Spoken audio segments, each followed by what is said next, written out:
Welcome back to episode 6. మనం ఇప్పటి వరకు బీజం గురించి తెలుసుకున్నాం. ఇప్పుడు దాని తరువాత త్రికోణ వికాసం గురించి తెలుసుకోబోతున్నాం. బీజం తనలో ఉన్న శక్తిని విస్తరించినప్పుడు అది త్రికోణ రూపమవుతుంది. ఈ త్రికోణమే కామకళ అని కూడా పిలుస్తారు. ఏంటి అంత పెద్ద బూతు మాట్లాడావు అనుకోవచ్చు. కామకళ, కామ అంటే ఇచ్ఛ, కళ అంటే అణువు, భాగం లేదా శక్తి, శక్తి యొక్క వికాస రూపం అనుకోవచ్చు. ఇక్కడ కామకళ అంటే సృష్టించాలనే పరమ సంకల్పం 3 శక్తులుగా వికసించిన రూపం అని అర్థం. ఇందులో 3 మూల శక్తులు వెలువడ్డాయి. మొదటిది ఇచ్ఛాశక్తి, విల్. రెండవది జ్ఞానశక్తి, నాలెడ్జ్. మూడవది క్రియాశక్తి, యాక్షన్. ఇది సృష్టి యొక్క మొదటి ప్రణాళిక.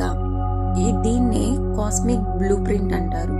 కాబట్టి ఇచ్ఛాశక్తి, జ్ఞానశక్తి, క్రియాశక్తి ఈ 3 లేకపోతే ఏ సృష్టి కూడా జరగదు. ఎందుకంటే ఇచ్ఛాశక్తి అంటే ఏదైనా చేయాలనే సంకల్పం, జ్ఞానశక్తి అంటే ఆ పని ఎలా చేయాలో తెలిసే బుద్ధి, క్రియాశక్తి అంటే ఆ పనిని ఆచరణలో పెట్టే శక్తి. ఉదాహరణకి 3 ఉదాహరణలు చెప్తాను. మొదటిది విత్తనం నుంచి మొక్క రావడం. ఒక విత్తనం ఉందనుకోండి, ముందుగా దానిలో ఇచ్ఛ ఉంటుంది, అంటే నేను మొక్కగా మారాలి అనే సహజ సంకల్పం. తరువాత అది జ్ఞానం చూపిస్తుంది. ఏ దిశలో వేర్లు పంపాలి, ఏ దిశలో ఆకులు విస్తరించాలి అన్నది తెలుసుకుంటుంది. చివరిగా క్రియ. ఏదైతే సంకల్పం చేసి ఎలా చేయాలో ఆలోచించిన తరువాత దాన్ని యాక్షన్లోకి తీసుకొస్తామో అదే క్రియాశక్తి. అంటే నిజంగా వేర్లు, కాండం, ఆకులు పెరిగి బయటకి తీసుకురావడం. ఇదే త్రికోణం పని.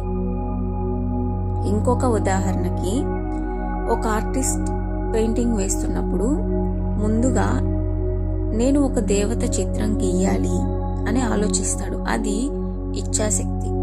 ఆ తరువాత ఏ రంగులో, ఏ స్టైల్లో, ఏ కంపోజిషన్లో ఉపయోగించాలో తెలుసుకుంటాడు. అది జ్ఞానశక్తి.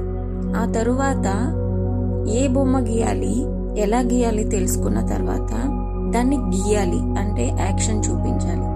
మరొక ఉదాహరణ, మనం రోజు జిమ్కి వెళ్తూ ఉంటాము.